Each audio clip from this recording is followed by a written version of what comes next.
কি রান্না করব তাই তোমাদের সঙ্গে শেয়ার করছি। পেঁয়াজ, কাঁচা লঙ্কা, কাজু বাদাম ভেজে নিয়েছি, এটা পেস্ট করা হবে।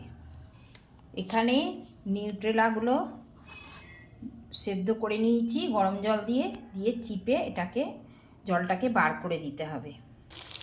মশলাটা কিন্তু ভেজে নিয়ে পেস্ট করবে। এবার সেটা কড়ায় তেল দিয়ে দিয়েছি, আর এখানে নিউট্রেলাগুলো চেপে জল বার করে দিয়েছি। এর মধ্যে ধনে গুঁড়ো, জিরে গুঁড়ো, নুন, মিষ্টি দিয়ে দিয়েছি। এরপর সয়াবিনগুলো তুলে দেবো। কষে নিয়েছি, এবার এর মধ্যে টক দইটা দিয়ে দিয়েছি। নামাবার আগে একটু কসুরি মেথি দিয়ে দেবে। তৈরি হয়ে গেল সোয়া আফগানি। তোমরা করে দেখবে, খুব সুন্দর খেতে হয়। তোমরা তো সোয়াবিনের অনেক কিছু করেছো, এইটা করে দেখবে, দারুণ দারুণ খেতে হয়। ঠিক আছে, সবাই ভালো থেকো।